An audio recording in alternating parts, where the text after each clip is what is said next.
Medische wetenschappers maken steeds vaker gebruik van boeddhistische meditatietechnieken zonder het zo te noemen. Het boeddhisme is een wetenschap van de geest, met als doel het welzijn van mensen te bevorderen zonder dat ze zich tot het boeddhisme hoeven te bekeren. In Keulen werd een conferentie gehouden over de relatie tussen meditatie en geneeskunde. Een aantal wetenschappers sprak daar over de invloed van meditatie op de gezondheid van de mens.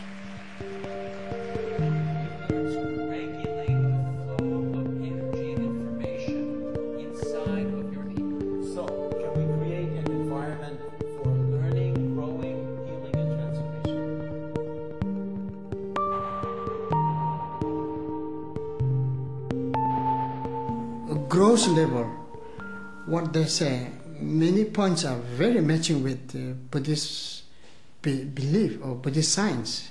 It's very surprising. Like we call third eye. Yeah?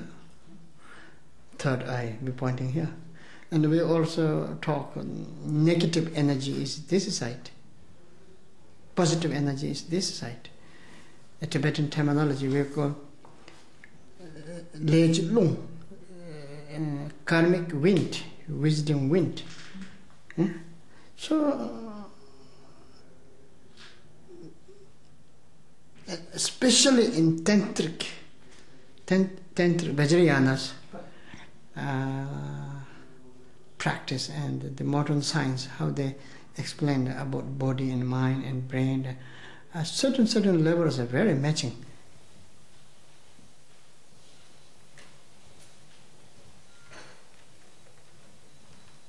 So let's just let ourselves drop into stillness.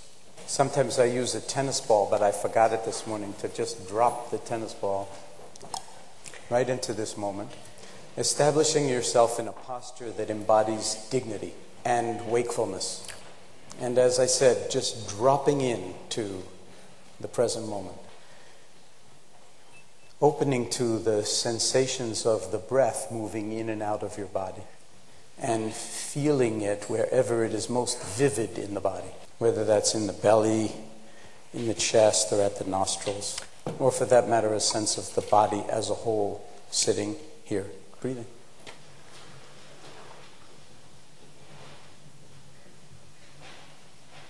Now, as you know,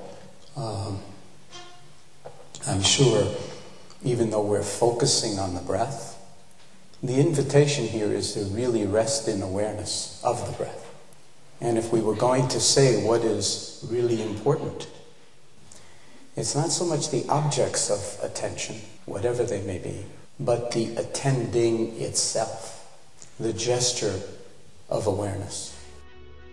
Mindfulness, the way we define it, is moment-to-moment, non-judgmental awareness that's cultivated by paying attention.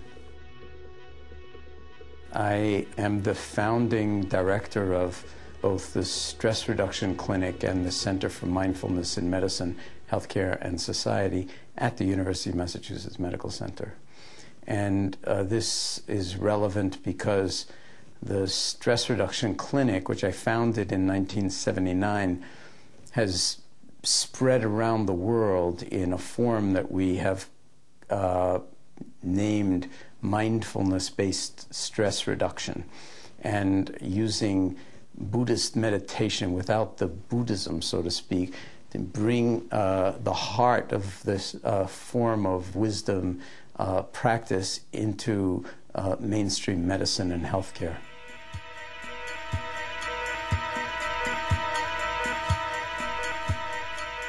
It's the obscurations that create the problem. The deep conditioning. Diese tiefen The deep Konditionierungen, reactivity. die tiefe Reaktivität unseres Geistes, The afflictive emotions. die uns anspringenden Emotionen And how we don't know how to be in right relationship to them. wie wir nicht Hans Selye, the great Hungarian researcher, defines stress as the non-specific demands on the organism to adapt to any kind of change in circumstances. Well, the one thing that we can be certain of is that everything is continually changing. In other words, there's no certainty that anything's going to stay the same. That's incredibly stressful.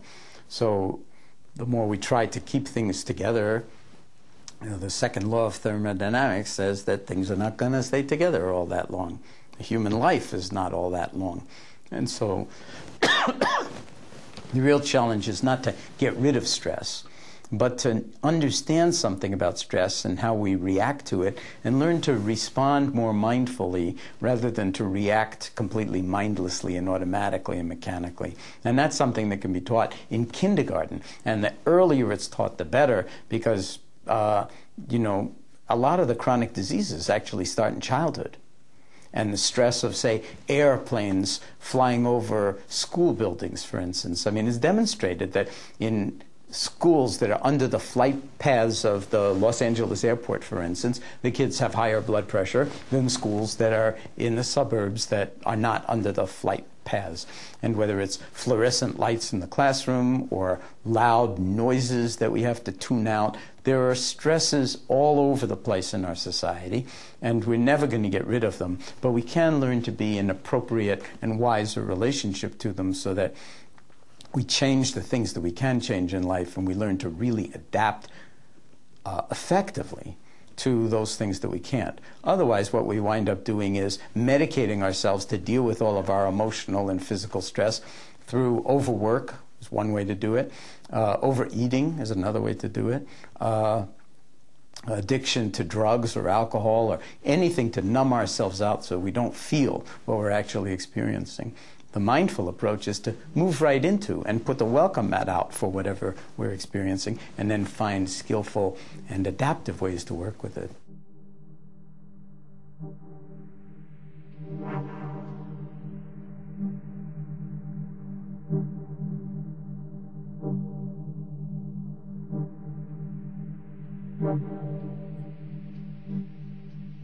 The root cause of so much stress is wanting things to be different from the way they are.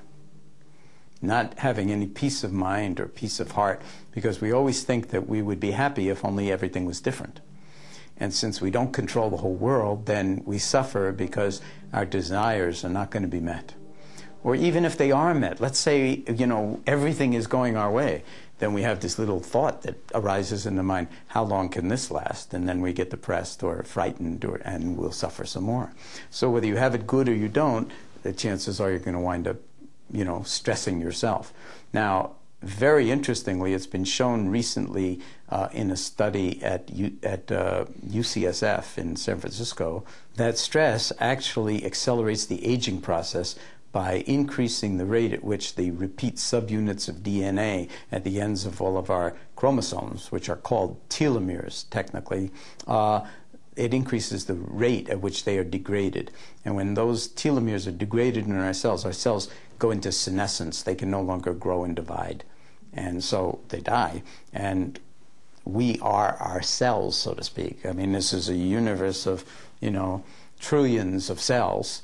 And when they are used up, they are used up. So if stress accelerates that, chronic stress accelerates that process, then the sayings that we have in English, that experience took years off my life, turns out to be true. So now we have biological evidence that stress needs to be handled appropriately or it's going to be really life-threatening. Now, if you care to, let's take a few moments and see if we can expand the field of awareness around the breath sensations in the body until it includes a sense of the body as a whole, sitting here breathing. It's the same awareness, only now a little bit more expanded.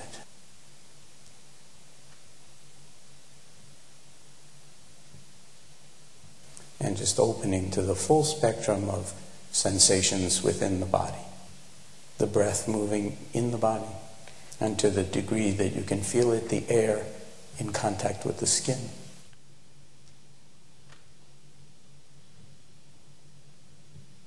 With mindfulness, you learn to become very aware of your body in what's called a body scan. And so what happens is the sensations of the body, like in your intestines and your heart, become much fuller in awareness than before practicing. We now know that the area of the brain that allows that information from the bodily sensations to enter conscious awareness in the cortex occurs through an area called the insula. And a number of studies now are suggesting that mindfulness practice grows the insula. And it's my personal experience, who knows what's going on in my insula, but my personal experience, in fact, is that bodily feelings have much more detail to them. They're sensed with a lot more clarity and richness, and in that way they're more fulfilling and sometimes more exciting, you know. It's going to be very nice. And so your body becomes more available to you. Now, the relationship between the body and intuition is fascinating. One view of intuition is that we have neural networks around the intestine and around the heart that are literally processing information in a mathematical way, that is, they're doing calculations that allow us to actually bring wisdom of intuition through these organs up through the insula and into our middle prefrontal area, this area behind the forehead, so that if we can honor those non-verbal washes of sensation, we actually can gain access to intuition. And honoring that intuition is what mindfulness really makes more possible, because now what you're doing is you're allowing the body to speak to your mind.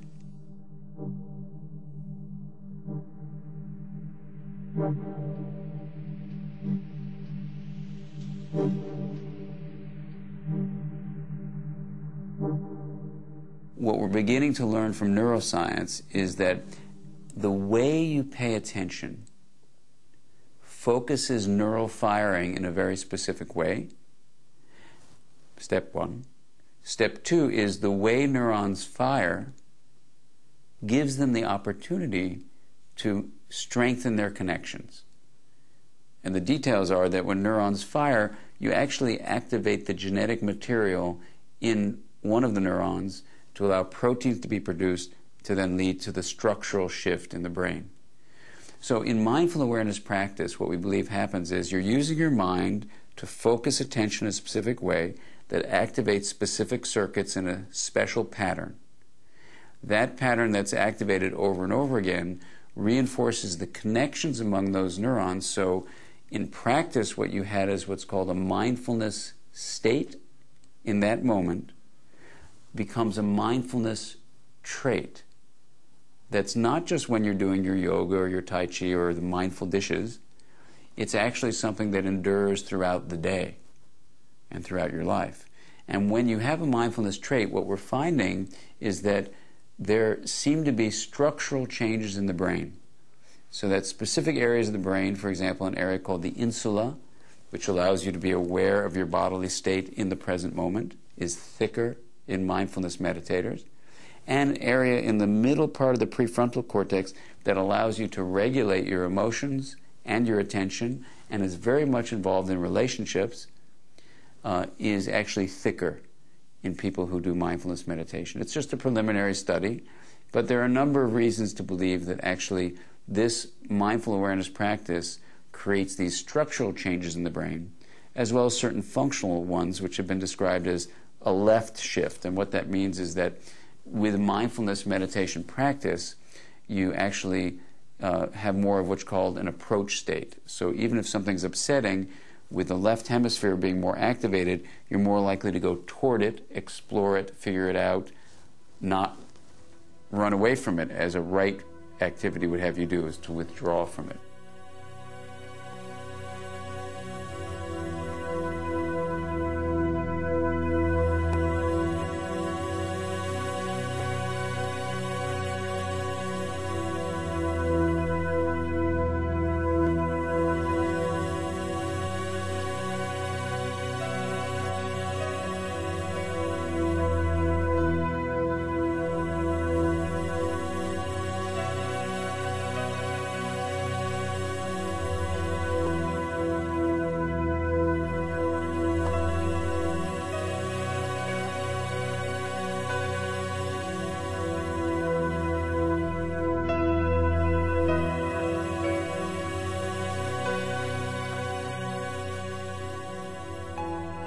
Three major ways it benefits health.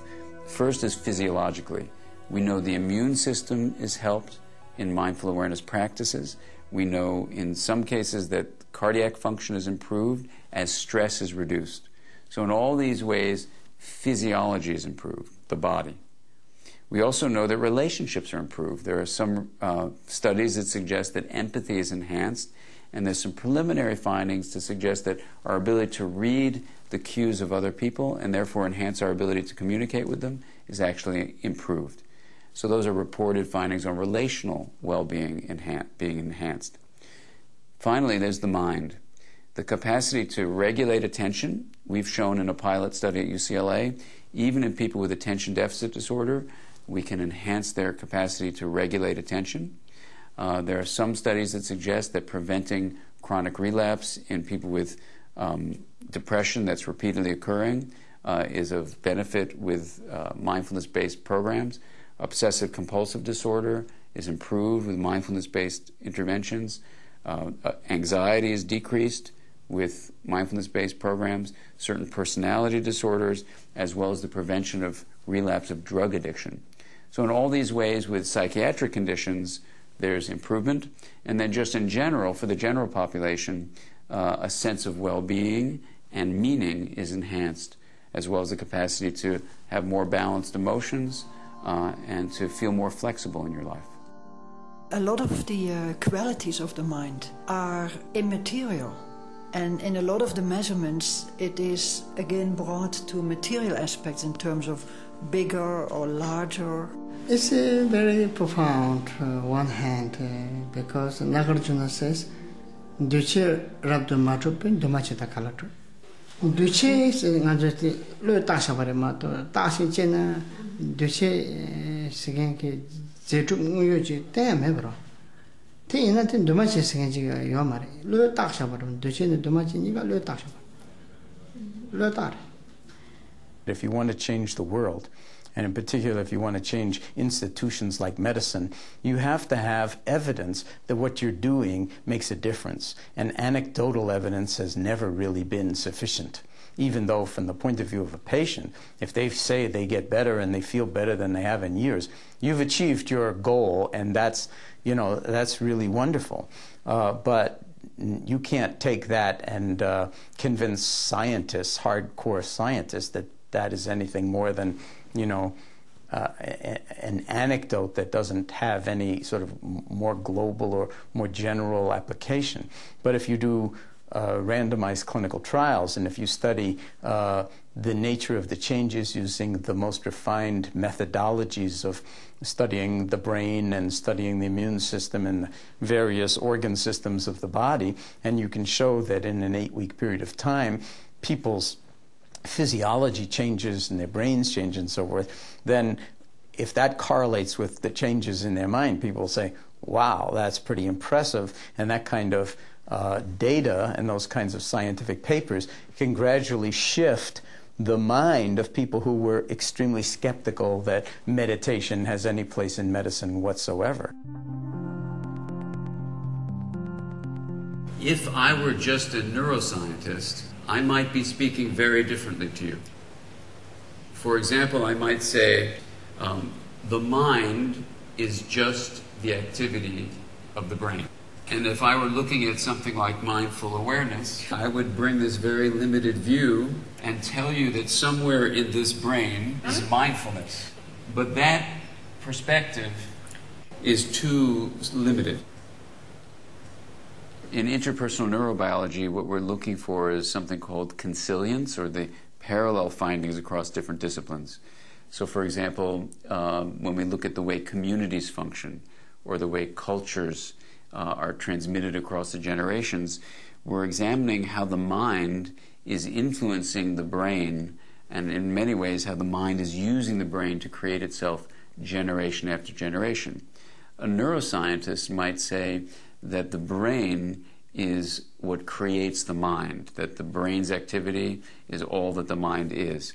But in an interpersonal neurobiology view, we actually see that as only part of the story. And if you just hold on to a strict neuroscientist's view, you actually aren't able to look at the larger picture of human experience. Leanne was a 7-year-old girl. When she first came to me she stopped speaking in school. Her mother had had a terrible car accident, and she stopped speaking. And in meeting her mother, I found a woman who was very flat in her expressions, not engaged with her daughter, and she seemed disinterested in the family. But one day, when I was playing with Leanne in therapy, she found a video player behind my couch. And the next session, she brought in a videotape of her birthday 2 years before the accident. And together we watched on the screen the most amazing dance between a loving mother and her daughter. And the connection between the two of them filled me with tears. And the daughter, Leanne, began to speak. And she said, "That's the way my mother used to be." So I took the scans. The mother had hit the steering wheel on her forehead because she didn't wear the safety belt. And the skull on her forehead had been crushed, and the brain beneath this had been damaged. Something was very, very different. So before the accident, she was a connected, loving, very compassionate person. But after the accident, these features were no longer available. I asked her what had changed since the accident, and I'll never forget my whole life what she said. She paused, and she looked at me and said, "If I had to put a word to it, I would say that I've lost my soul." In interpersonal neurobiology, we look at a triangle of human experience that has 3 points. One is relationships, another is the mind, and another is the brain. And when I use the term brain, I mean the extended nervous system that's distributed throughout the whole body. So I just use the word brain to symbolize that. The brain, or the extended nervous system in the whole body, is made up of neurons, long cells, which have an electrical current going down them, and they release neurotransmitter at the space between them, called the synapse, and they have the transmission of energy and information through this electrical current and the patterns of firing, so that with 100 billion neurons in the part of the nervous system inside the skull, with 10,000 average connections of each neuron to the other, makes for trillions and trillions of connections. It's the patterns of firing that we believe allows energy and information to be transmitted along these neural circuits.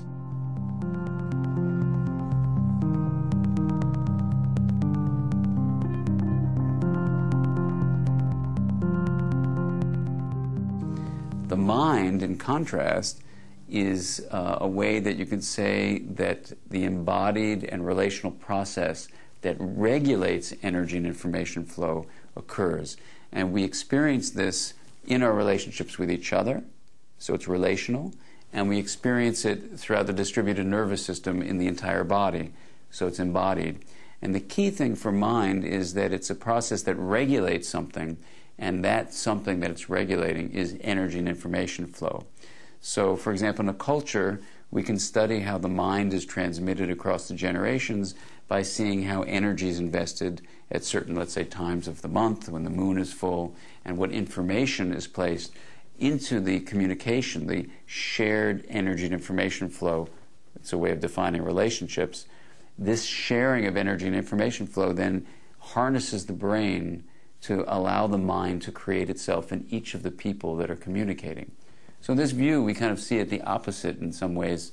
As a neuroscientist, we see the mind using the brain to create itself, rather than just saying something simplistic like, oh, brain activity is all that the mind is. The brain is in here, sort of taken care of, held within itself, and there's a lot of evidence now that the brain is very changeable, that it's not sort of one thing that stays that way, or it just degrades over time, starting about from the age of 2, which was the universal dogma for 35 or 40 years in neuroscience is that from about the age of 2, you only lost neurons in the central nervous system and synaptic connections. Now that's been shown not to be the case, and we laid down new neurons that are functional, a process called neurogenesis, and a larger sort of field of neuroplasticity right to the day we die. And it's driven by experience, and potentially most driven by repetitive experiences and training, purposeful, intentional training. So what could be more purposeful and intentional than paying attention to aspects of life that we ordinarily ignore and never pay any attention?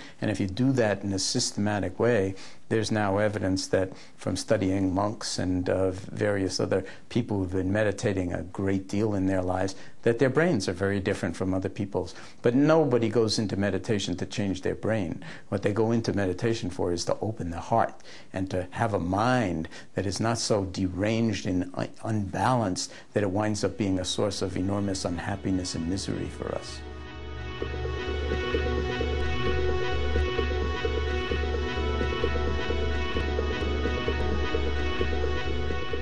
Neuroplasticity is a term used in neuroscience to refer to how experience changes the connections in the brain. You can change those connections by strengthening the synaptic connections that already exist. You can grow new synapses. Those two are called synaptogenesis. Or you can actually take the uncommitted little blobs of cells in the brain called stem cells, neural stem cells, and you can actually stimulate them to grow. So as they divide, one of them will continue to be the stem cell line. The other one can be stimulated to become an entirely mature neuron within the nervous system. So those are the ways that neuroplasticity occurs. 3 things have been proven to promote it. One is actually aerobic exercise. If you're doing aerobic exercise on a regular basis, you will have more neuroplasticity. Number 2 is novelty. Having things new in your life where you have to sort of focus on them and try things in new ways, that promotes neuroplasticity. So for all of us getting older, these are things we should include in our life, aerobic exercise and doing things in new ways. The third area that's been shown to promote neuroplasticity is attention, the focus of attention. So in mindful awareness practice, you're focusing attention in a certain way, and since it can promote morality, the question is, for the issue of ethics, how does this neuroplasticity relate to ethics? Well, I think the way it relates to it is mindful awareness practice develops the part of the brain that allows morality to be a part of one's day-to-day life. It also changes the definition of the self, and it expands it so that suddenly you're considering other people as members of what you would call me. You begin to walk around in the world with a much wider sense of identity, that you feel that the boundary of your body and time that this body will be alive no longer defines who you are. And instead, there's a sense of belonging to a much larger whole. And in terms of ethics, then, these neuroplastic changes which allow this expanded sense of identity and belonging naturally influence our ethics, so that we consider the planet. We think about what's going to happen 200 years from now. And instead of making a statement like, I don't care, I'll be dead, or let me collect as many toys as I can, instead, one thinks, I'm a part of a whole that will exist for hundreds of years. So it's my responsibility and my honor, as well as my duty, to actually take care of us.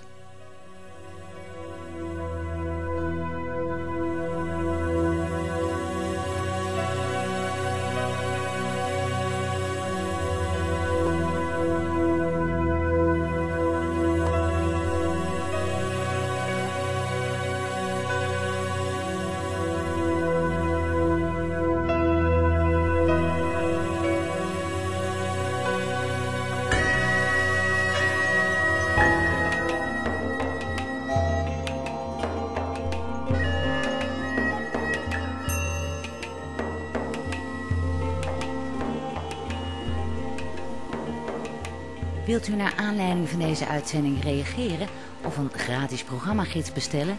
Bezoek dan onze website boeddhistischeomroep.nl. DVD's van onze programma's kunt u bestellen op 010 411 3977.